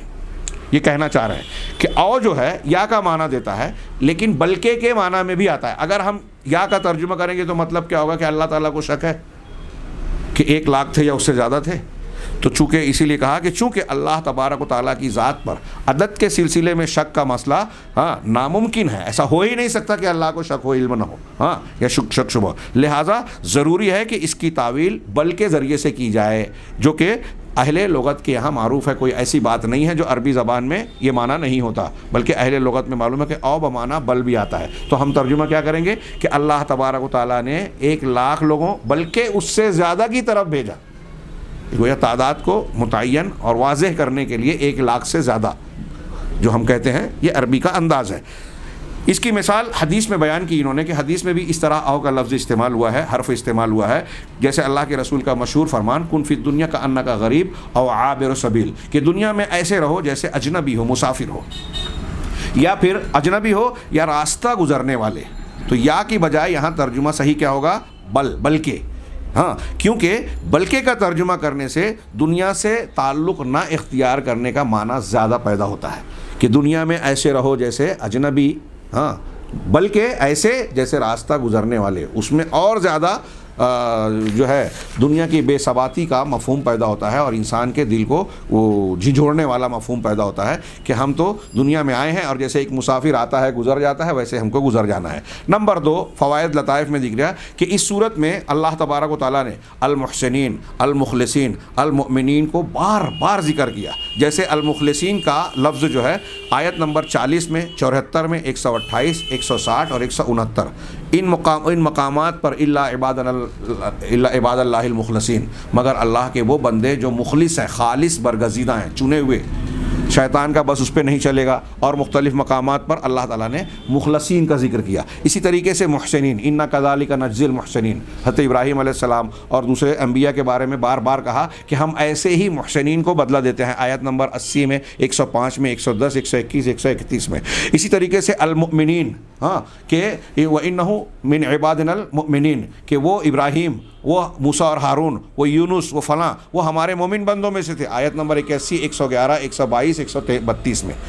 کیوں یہ بار بار ذکر کیا مومنین، مخلصین اور محسنین کا؟ تاکہ مومنوں کو، قرآن پڑھنے والے ہم اور آپ اور قیامت تک کے لوگوں کو، مومنوں کو ان صفات سے متصف ہونے پر ابھارا جائے کہ دیکھیے اللہ کن کی تعریف کر رہا ہے تو ہم کو بھی ویسا ہی بننا چاہیے، مومن، مخلص، محسن بننا چاہیے. دعا بھی کرنی چاہیے کہ اللہ ہمیں مومنین، مخلصین، محسنین میں داخل کریں جن پر شیطان کا بس نہیں چلتا، جو اللہ کے اولیاء ہوتے ہیں اور اللہ تعالیٰ کے مقرب اور برگزیدہ ہوتے ہیں. کیوں؟ تاکہ مسلمانوں کو ابھارا جائے تاکہ وہ اللہ کی ولایت کو حاصل کریں، اس کی معیت، اس کا ساتھ یعنی اس کی مدد والا ساتھ اور اس کی تائید، اور اللہ سبحانہ و تعالیٰ کی نصرت و مدد کے حقدار بن جائیں، اپنے آپ کو اس کا اہل بنائیں. نمبر 3 فوائد اللطائف میں کہا کہ اللہ انبیاء کرام کے کا خواب جو ہوتا ہے، انبیاء کرام کا خواب وحی جو ہوتا ہے، وحی ہوتا ہے. اب یا تو وہ خبر ہوگا یا امر ہوگا. بہت اچھی اور زبردست دلیل ہے، منکرین حدیث کے منہ پر تماچا ہے کہ انبیاء کرام کی حدیثیں بلکہ ان کا خواب بھی وحی الہی ہوتا ہے. چنانچہ اس میں آپ نے بار بار یہ سنتے ہیں حضرت ابراہیم کے واقعے میں فلما بلغ معه السعی قال یا بنی انی اری فی المنام انی اذبحک فانظر ماذا تری. جب حضرت ابراہیم کے ساتھ حضرت اسماعیل ان کے بیٹے دوڑ دھوپ کے لائق ہو گئے، اس عمر کو پہنچے کہ دوڑ دھوپ سکیں، تو انہوں نے کہا بیٹے میں خواب میں دیکھتا ہوں، انی اری فی المنام، میں خواب میں دیکھتا ہوں کہ میں تم کو ذبح کر رہا ہوں، تو بتاؤ تمہاری کیا رائے ہے، تم کیا چاہتے ہو؟ تو حضرت اسماعیل نے کیا جواب دیا؟ یا ابت افعل ما تؤمر، ابا جان جو آپ کو حکم دیا جا رہا ہے آپ وہ کر لو. کتنی پیاری بات ہے. اسماعیل علیہ السلام حضرت ابراہیم کے خواب کو کیا کہہ رہے ہیں کہ اللہ کی طرف سے حکم ہے، تو آپ کو جو حکم دیا گیا آپ وہ کر لیجئے. اس کا مطلب خواب ابراہیم کے تعلق سے حضرت اسماعیل نے یہ نہیں کہا کہ ارے یہ کتاب کی شکل میں تو نہیں آیا اس لیے یہ اللہ کی طرف سے نہیں ہے، میں اس کو نہیں مانتا، یہ حدیث ہے یا یہ خواب ہے، یہ کیسے دلیل ہوگا. اس سے پتہ چلا کہ انبیاء کا خواب جو ہے وہ وحی ہوتا ہے اور اس میں یا تو حکم ہوتی ہے یا خبر. انبیاء نبی کریم صلی اللہ علیہ وسلم کو خواب کے ذریعے سے بہت ساری چیزوں کی خبر دی گئی. خواب میں آپ کو جنت و جہنم کی اور بہت ساری غیب کی باتوں کو بتایا گیا. تو انبیاء کے خواب بطور خبر یا بطور امر کے بہت ساری چیزیں دی جاتی ہے. نمبر 4 لیس عمل تلقى به اللہ یوم القیامہ افضل من سلامت القلب. یہ اچھی طریقے سے یہ سیکنڈ لاسٹ نقطہ انہوں نے بیان کیا کہ اللہ تعالیٰ سے ساتھ قیامت کے دن آپ ملاقات کریں ہاں اس میں دل کی سلامتی سے بہتر کوئی چیز نہیں ہے کہ آپ کا دل صاف ستھرا اور محفوظ اور سلامت رہے. ہاں کس چیز سے سلامت رہے؟ سب سے پہلے شرک سے، بدعت و خرافات سے، دنیا کی محبت اور ترجیح دینے والی دوسری گندگیوں سے، حرص، لالچ اور نہ جانے کیا کیا گناہ ہیں. سر فہرست شرک کی گندگی سے پاک ہونا لازم ہے. اللہ تبارک و تعالیٰ نے اپنے نبی حضرت ابراہیم علیہ السلام کی اسی بنیاد پر تعریف کی. چنانچہ سورہ صافات جو سورت ہم پڑھ رہے ہیں اس میں اللہ نے ذکر کیا وَإِنَّ مِن شِيعَتِهِ لَإِبْرَاهِيمَ. ہاں نوح کا ذکر کرنے کے بعد کہ ان کے طریقے پر چلنے والے یا ان کے گروہ سے ہی ابراہیم بھی تھے. اِذْ جَاءَ رَبَّهُ بِقَلْبٍ سَلِيمٍ. جب وہ اپنے پروردگار کے پاس قلب سلیم کے ساتھ آئے، محفوظ دل کے ساتھ. ہاں یعنی جس میں شرک کے ماحول میں حضرت ابراہیم پیدا ہوئے لیکن شرک نہیں کیا، کبھی نہیں کیا زندگی کے کسی موڑ پر. یہ قلب سلیم کا وصف تھا. اگر اس سے پتہ چلا کہ اگر انسان عقل و خرد کا بھی صحیح استعمال کرے تو شرک نہیں کرے گا. اور اللہ سبحانہ و تعالیٰ نے سورہ شعراء میں ذکر کیا یوم لا ینفع مال ولا بنون، کہ قیامت کے دن کے بارے میں کہا کہ اس دن کوئی مال اور اولاد کام نہیں دیں گے، فائدہ نہیں دیں گے. الا من اتى اللہ بقلب سلیم، سوائے اس شخص کے جو قلب سلیم محفوظ دل کے ساتھ آئے.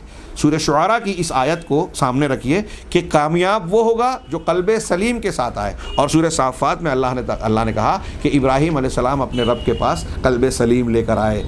تو قیامت کے دن اللہ کے سامنے ہم حاضر ہوں، ہمارا دل پاک صاف رہے، یہ سب سے افضل اور سب سے اہم چیز ہے کامیابی کے لیے. آخری بات جو اس سورت کے فوائد میں انہوں نے ذکر کی، قال صلی اللہ علیہ وسلم، اللہ کے نبی صلی اللہ علیہ وسلم کی حدیث ہے اشد الناس بلاء الانبیاء ثم الامثل فالامثل. ہاں رواہ الترمذی الصحیحہ 143. کہہ رہے ہیں کہ لوگوں میں بلا اور مصیبت کے اعتبار سے سب سے سخت انبیاء ہوتے ہیں، پھر ان کے بعد ان کے امثل سب سے بہتر درجے اونچے درجے والے، پھر ان کے بعد اونچے درجے والے. الامثل کا ترجمہ کرو. انبیاء کے بعد امت میں جن کا سب سے اونچا درجہ ہے، پھر اس کے بعد جن کا، تو جتنے زیادہ اونچے درجے کے لوگ ہوں گے اتنی زیادہ بڑی ابتلا اور آزمائش ہوتی ہے، جیسا کہ انبیاء کی زندگیوں سے بھی ظاہر ہے. اب یہاں انہوں نے ذکر کیا کہ اللہ تبارک و تعالیٰ نے اپنے بندے ابراہیم علیہ السلام کو اپنے بیٹے کو ذبح کرنے کی آزمائش میں مبتلا کیا. ان کے بلوغ کے بعد، وہ بالغ ہونا کہو یا دوڑ دھوپ کی عمر کو کہو، اس میں اختلاف ہے تھوڑا سا. ہاں ان کی بلوغت کے بعد اور حضرت ابراہیم کی شدید ضرورت کے بعد، اولاد کی سخت ضرورت تھی. ہاں وذالک، اب دیکھیے کہ حضرت ابراہیم بوڑھے ہو گئے ہیں، بیٹا ایک پیدا ہوا ہے اس وقت وہی تھے، اور وہ بلوغت کو پہنچ رہا ہے یا دوڑ دھوپ کی عمر کو پہنچ گیا ہے. ایسے میں ایک بوڑھے ماں باپ کے لیے بیٹا کتنی اہمیت کا حامل ہوگا بتائیے. ایسی صورت میں اللہ کہہ رہا ہے کہ تم ان کو ذبح کر دو، ان کو قربان کر دو. کیوں ایسا کیا اللہ نے؟ دیکھیے ہم سے نہیں کہا، یہ ان کا درجہ اونچا تھا، خلیل بنایا اللہ نے، اس لیے اللہ نے ان سے اونچی آزمائش اور امتحان لیا. تو آگے انہوں نے کہا وذالک، یہ اس لیے ہے لیرا ای الحبین اعظم فی قلبی، تاکہ اللہ یہ دیکھے. اللہ تو جانتا تھا، لوگوں کو دکھائے. ہاں یہ آزمائش کی شان پر یہ بات کھری اتر جائے، واضح ہو جائے کہ حضرت ابراہیم علیہ السلام کے دل میں دونوں محبتوں میں سے کون سی محبت زیادہ عظیم اور بڑی ہے، اللہ کی محبت یا اپنے بیٹے کی محبت. اور ظاہر سی بات ہے کہ جب خلیل بنایا اللہ نے تو خلیل کے دل میں اللہ کی جو محبت ہوتی ہے اللہ کے علاوہ کسی کے لیے نہیں ہوتی. اب چاہے بیٹے کی محبت آئے، بیوی کی محبت آئے، رشتہ داروں کی، دنیا کی کوئی بھی محبت اسے اللہ کی فرما برداری اور اس کے حکم کی تعمیل سے روک نہیں سکتی. ابراہیم علیہ السلام نے اسی بات کا مظاہرہ کیا. اللہ تعالیٰ سے دعا ہے کہ وہ ہمیں قرآن کو سمجھنے اور اس کے مطابق زندگی گزارنے کی توفیق عطا فرمائے اور اس کی برکت سے دنیا اور آخرت میں کامیابی سے نوازے. وآخر دعوانا ان الحمد للہ رب العالمین وصلی اللہ علیہ نبینا محمد.